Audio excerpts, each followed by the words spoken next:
Pyro is a controversial topic in Scottish football, and today on Fog Football we're going to be talking about Celtic, Rangers, Motherwell, as they've all been charged by the SPFL due to totally unacceptable fan behaviour at Hampden. Welcome back to the channel. It is Friday. We are building up to another action-packed weekend. You can't escape the football, folks, because guess what? The international breaks.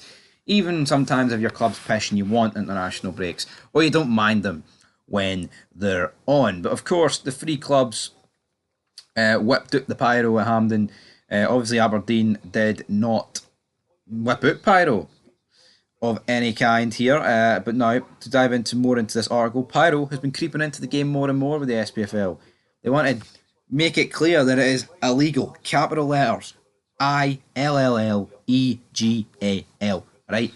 Now, H34, this rule states each club must ensure so far it is reasonably practicable that H34.1 its players, officials, supporters, and any person exercising a function for or connected with the club do not engage in unacceptable conduct at a stadium on the occasion of an official match.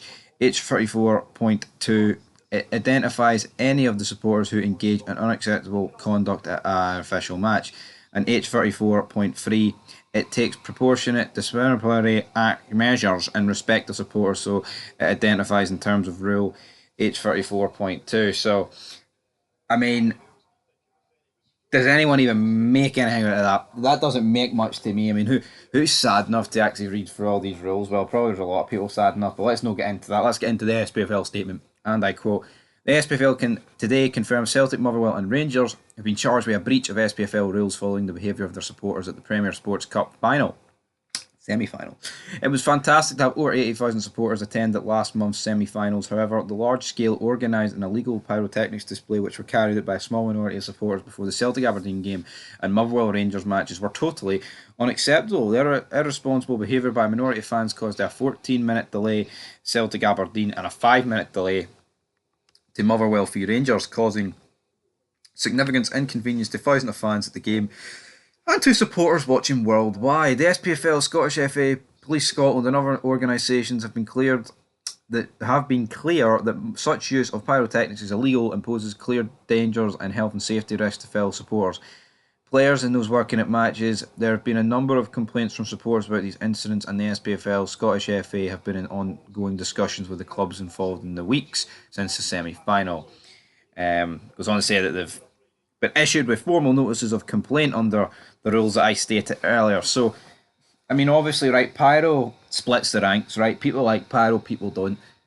Honestly, right, what do the boards in countries such as like Turkey and like Serbia, all these leagues, I'm looking at the leagues of South America. Like, what do the boards over there think about their fans using pyro? I mean, honestly, they probably encourage it. Our league's got heart, and I get it. There's people that don't like pyro, and it can disrupt the game. I mean, you want the game to kick off on the button, right? You don't want a 14-minute delay, right? You don't want a 14-minute delay. But for me, you love, you love.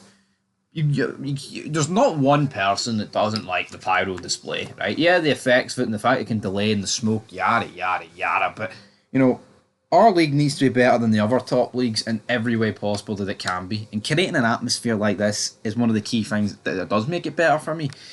Um, Now, preparations are ongoing ahead of the Premier Sports Cup final between Celtic and Rangers at Hampden Park next week as the SPFL prepares to welcome a capacity crowd for one of the highlights of the Scottish sporting calendar. The SPFL and Scottish FA will continue to work closely with the finalists in the build-up to this showpiece occasion to reinforce the importance of ensuring a safe and enjoyable matchday experience for all supporters in the context of what is now an ongoing disciplinary process.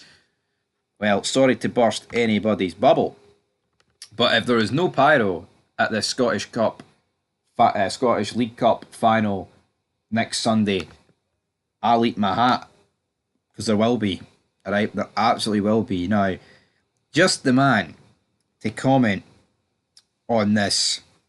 We need an educated man. We need a guy that doesn't BS. He speaks the truth. So none other than Philip Clement has commented on this, and he says, "I gave that message already several times, so everyone knows my opinion of that. First, it's not safe. Secondly, it costs the club money, and we want to use that money in a better way that we can do the right things with the squad, so the squad becomes better and the fans can be more happy with the squad."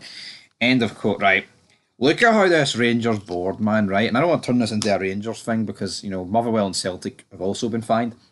See the fines that the clubs receive, right, for the board, for like the SPFL board and, sometimes in UEFA. It's peanuts. If Clement seriously wants to go out and suggest that spending 13 grand or getting, having to spend 13 grand on fines is why this club can't sign anyone, then he's a fucking liar, man, and he's perfect for this board. Because let's be honest, I'll tell you why Rangers can't sign any players. You want to know why they can't sign any players? Because their player trading model is fucking wank. That's why we can't sign any players. Look at the AGM yesterday. Cantwell, Lammers, Goldson, Wright, all sold for 800k. That's disgusting, man, considering how much it could have went for. And look at all the players that go for free. Look at the amount of players that left out of contract in the summer. It's not even factoring in those four right there. That's why Rangers can't make signings. That's why Rangers can't, not this, we got 12 grand, hoovered off is there. Who's 12 grand going to get you in today's market? No one. I mean, you always, Everton signed Seamus Coleman for 50,000 a million years ago. That's like this ain't 1990, this ain't like 1950, man, where you when you spend 12 grand, you might get a decent footballer. It's 2024. So Clement needs to reel it in, and that's where we're going to leave it. Pyro, I'm expecting to see it next Sunday. Hell, we'll probably see it even before then. So until then, peace.